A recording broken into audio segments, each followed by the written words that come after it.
What's happening, everybody? Welcome back. This is Forgo, and today we're going to talk about timeline survival and the new artifact system. And I never made a video about timeline survival because I felt like it was really just kind of a waste of a game mode. Very boring. You just come in here and you do auto gameplay over and over and over, and the rewards really wasn't worth it. But now, since they've revamped this thing, they've added more temporal energy. We get more temporal energy more often throughout the day, and the artifact system I do think will be very useful for a lot of players out there, right? I do think it's actually a pretty good thing what they've done. They've made this thing a lot harder than when it actually was. And I just wanted to show you guys this first run right here. I'm actually in threat level 6, which is where it gets really, really rough. Now, the reason I want to show you this is because they're asking for technokinetic allies, which I don't have at all. We don't have no technokinetic allies whatsoever. So we're just going to have to make do with whatever characters I can use. So I'm just going to throw in some of my stronger characters here. Supergiant and Doom. Actually, we'll just put in Sentry are actually really, really great for this. There's actually quite a few characters that are actually pretty awesome for this. And, whenever you're setting up your teams in the timeline survival, what I like to do is I'll have like 3 male villains, 3 female villains, 3 female heroes, 3 male heroes. That's pretty much how you want to set it up. You're going to have to set up 12 characters whenever you start this off. So check this out. We'll be able to do this with this team, although we got to be real careful with Moonstone because she can die very, very easy. Come on, switch to Moonstone. And her proc already set off early, man. We kind of screwed up there at the very beginning. So we're just going to kind of run away. And hopefully Sentry and Supergiant can keep those guys occupied. We'll have our beatdown proc beat up, or built up, and then we'll run into our skills and try to murder these dudes. And as you can see, we are taking them down. I mean, this is threat level 6. This is where it starts getting really, really hard. We're just going to wait for that force so we can get our attack buff. There we go. Beautiful, beautiful, beautiful. And, Moonstone's survivability might not be the greatest, but her heal on her third is very, very nice. So if you can kind of run around a little bit and then build up her heal afterwards, sure, you're going to do pretty well with the character. I actually lost one of my go-tos, which was Doctor Strange, because I was trying to let it play on auto, and he died. So, yeah.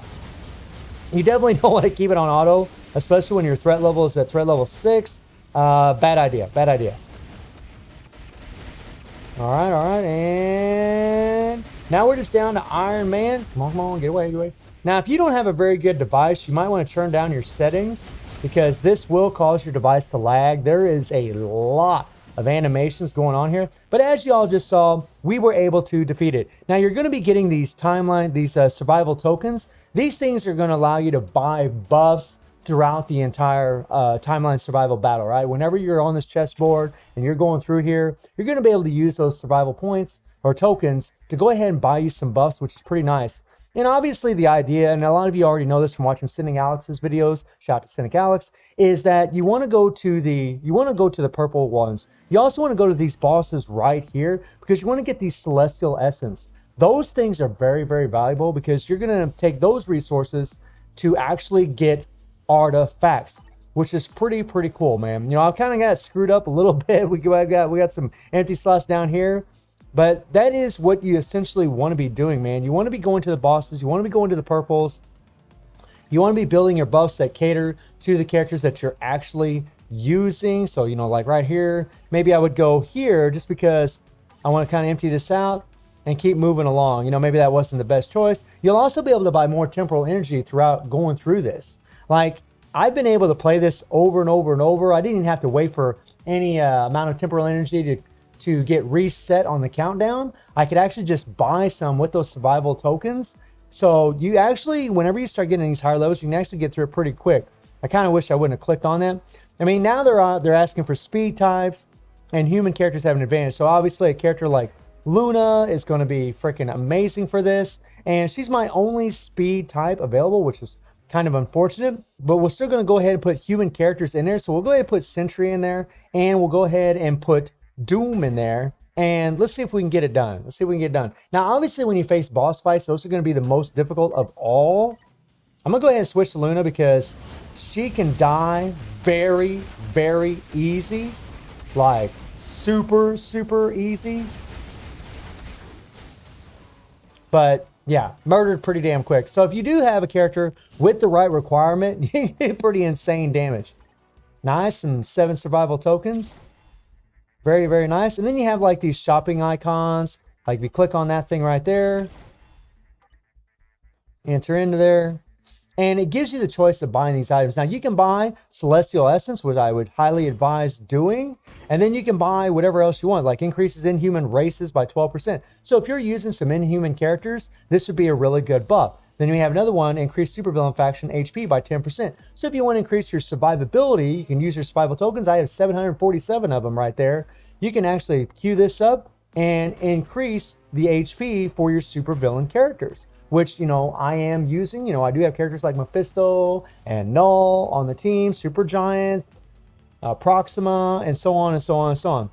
It's actually not that bad. I mean, it's going to get really, really hard, especially when you get in threat level 6. Once we finish these 3 bosses, then it'll move on. I think threat level 6 is the highest you can go, but you will get these daily rewards of maybe getting one of these artifacts whenever you play in here, which is what we're going to talk about right now. And that's going to be the main reason why you're going to want to farm in Timeline Survival and why you're going to play. You can also get artifacts from doing the story missions. But man, by the way, I want to talk about that really quick. The story missions this is something that I have a bit of a complaint about. I've mentioned in the past that we really should have skip tickets for this because, I mean, look at this. I mean, there are 9 missions here, right? There are 9 missions. It takes a bit of time to play all that. And then you got, you know, this right here. I mean, there are, you know, 4 missions. I mean, you got a lot of missions that you have to get through here. It takes a lot of time. We got 1, 2, 3, 4 story missions here. And then you got all the story missions that are in each one of these things. I mean, it just takes you forever. So Netmarble, seriously, give us some skip tickets because this takes forever. The Timeline Survival also is very time consuming. You spend a lot of time playing that and then a lot of time trying to play the story mode. It's just, you know, I think for some players that's going to put them off a little bit or churn them off. They're not really going to care for it because they're going to be like, man, I got to play this all the time. I'm getting bored. It's becoming a bit mundane. So I think having skip tickets in the story mission would really, really help. Now let's get back to the artifacts. So every day you can actually farm for artifacts. And this is pretty cool. Now this is something I really like because it's very free to play oriented. You can actually spend gold on artifacts, which is nice, right? I can spend 100,000 here, see what we get. Now we get a level 1, which is crap. Okay, probably get a level. Oh, we got a level 3. That's pretty cool. Nice, nice. And you can purchase these once a day. It does get a little expensive with your gold. I mean, this one here is going to cost 750,000 gold. We got a level 2 artifact, and then we got one for 1,250,000 gold. Now, I don't think for every player they're going to come in here and do this. Maybe they'll buy the 100,000, they'll buy the 250,000, maybe they'll buy the 750,000. But I mean, if you're a newer player, more than likely you're probably going to be saving your gold. I have a pretty good amount of gold, so I'm going to go ahead and buy this. But you know, players that have been playing this game for a while, veterans, they are going to get rewarded a little bit more because they're just going to have more gold available to them. Now you can actually farm for artifacts a few different ways. You can use these tokens to queue them up. You can use crystals to queue them up, which I would not advise at all. And then you can actually use Celestial Essence to go ahead and pick them up, which is exactly the way that I believe most people will farm for these. And because I'm VIP, I don't know if like players without VIP get this or not, but because I'm VIP, I do get a free pull every day. I think everybody does. I think everybody gets a free pull. I think what it is since I'm VIP, it's every 12 hours or 11 hours that I actually get a pull, which is pretty cool. So let's talk about the artifacts themselves. So we have quite a few of them here. We got Captain America, we got Hyperion, Sharon Rogers, Shang-Chi, Wolverine, Luna, and Crescent, White Fox, Wave, Arrow, and Swordmaster, right? Those are the only ones that are available right now. And obviously, the more stars that they are, the more that the better stats that you're actually going to gain. So these are really the ones that you're going to want to go for, right? And when it comes to each of these, there's a passive on each one of these things that gives them a specific thing or a specific stat or effect. For example, in Captain America's case, he gets to increase basic damage dealt to supervillains by 20%. That's a lot, man. That's a pretty good amount. And then he also gets a decreased basic damage received from supervillains by 20%. So it increases his PvE potential as well as his PvE potential. Now, as far as what I understand, I haven't tested this, so I don't really know. is that these stats don't work in timeline. Now, I have no idea if that's true or not. Let me know in the comments if you guys know. I'm not really sure, but it does work in PvE. And getting an increased basic damage to supervillain faction by 20% it's pretty big. I mean, it's really going to help your ABX scores. I mean, after all, Captain America is very good in ABX right now, so that might help him a lot. And, you know, I think for, like, when it comes to these artifacts, like, some players are just going to look at this and they're going to be like, yeah, I mean, 20% is good. It really is. But in all honesty, when it comes to PvE content, like as far as World Boss Legend, I mean, is it going to really help you that much? It's going to make things a little bit easier. You're going to be able to gain maybe a stage, maybe one level of a stage, like maybe from level, 28 to 29, but I doubt it. I mean, it takes a lot of pep to jump up stages, but it is still very substantial, right? It's still a substantial buff. You can also get these things here whenever you level the artifact up, right? You can increase basic damage of enemies with pure evil abilities by 15%, increase basic damage to enemies with leadership abilities by 15%. There's also some extra stats in here that you can get applied. You also have 2 random stats. Well, that was random stat 2 actually, but you can also get another random stat that increases, one of the following instincts, whether it's justice, cruelty, order, or destruction. So you can add on to the instinct that you already have, which is it's going to make your characters a lot better. I mean, but the thing is, man, there's a lot of RNG in this. I mean, Hyperion, he gets like ignore target dodge rate. So Smooth One, Netmarble, you take up ignore dodge off the character from his new uniform, but then you give it to him in his passive and artifact, which I feel is, I feel it's pretty cheap, to be perfectly honest. And then he has a decreased basic damage received by 30%, which again would make him better in PvP, but really he doesn't need any extra survivability in PvE. He just doesn't need it, right? I mean, maybe it works in AC. I'm not really sure as far as PvP where these actual effects actually work, but it's one of those things like, and if you're not PvP oriented, period, like say it does work in timeline, say it does work in AC, but you don't care about PvP, like yours truly, I'm gonna look at that and not give a damn about it. I don't care that he's gonna get 20% ignore dodge, and not really sure about how much those other stats are really gonna help. And then we get in Sharon Rogers here, who, she gets an increased instinct critical rate by 16%. And I do believe that these crit rates and critical damages do stack on top of the crit rate and critical damage that they already have. They are added on. So that will make her hit a lot harder, especially having the increased instinct critical damage by 20%. That's pretty massive, but is it enough to make you really worry about getting it? I don't know. I don't really think so. I mean, Shang-Chi, what's he got? Shang-Chi's got increased target dodge. Does Shang-Chi need ignore target dodge? Like, no. The increase all basic attack by 20% though, that is nice. That is nice. But he doesn't need ignore dodge. And then we get into Wolverine. Now this one I'm a little spiteful at him for, because they didn't give him, like, his artifact doesn't even give him an increase in damage. It's a heal like nulls, right? It makes him pretty much unkillable. But if it doesn't work in timeline, then who gives a damn? Right? Like, if it doesn't work in timeline, who cares?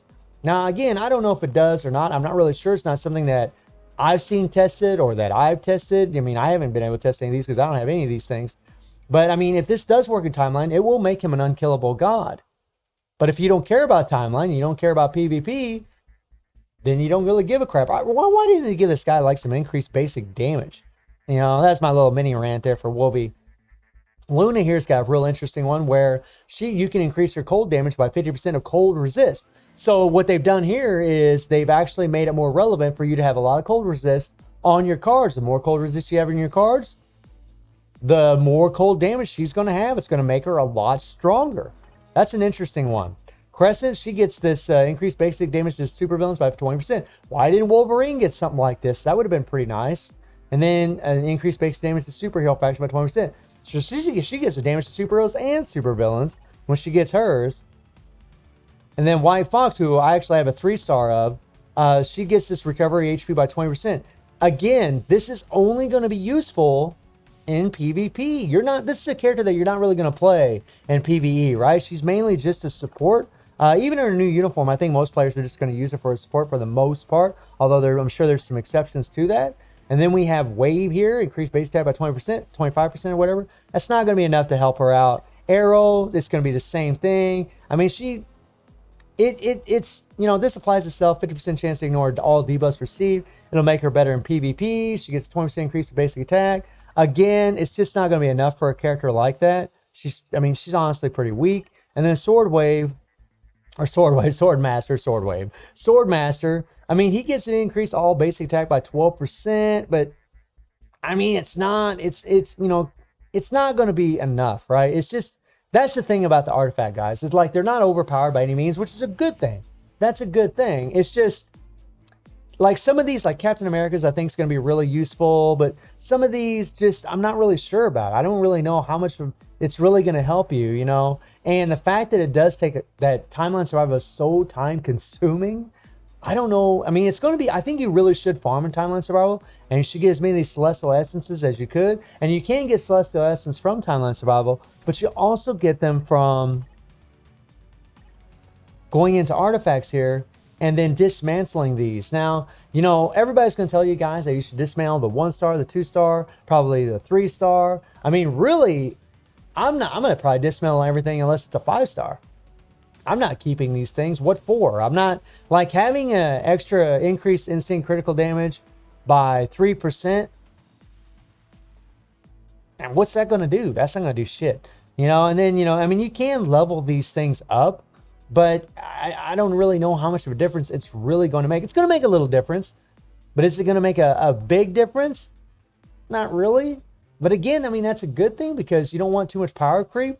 But at the same time, I almost feel like we just don't really need this, right? Because the thing is, like, even if we do make our characters stronger, right? We increase our basic damages and all that, right? Well, you might only improve your World Boss Legend by 1 stage. How much is that actually going to help you? Is it really going to be that beneficial to you for you to go through and do all of this? I don't know, man. I don't know. But you want to be dismantling all these as much as dismantling all these 1-star, 2-stars, and you'll level these things up. Like if I hit enhance, I can actually level this up by using the celestial essence, right? So you can use celestial essence to level these things up, or you can use celestial essence to pull in the store for more of these artifacts. And that's really what I would be doing. I would just be dismantling these things. I would be dismantling. We're just going to dismantle all the 1-stars here, right? We'll dismantle all these. We're going to do the 2-star. So that way we get some more celestial essence.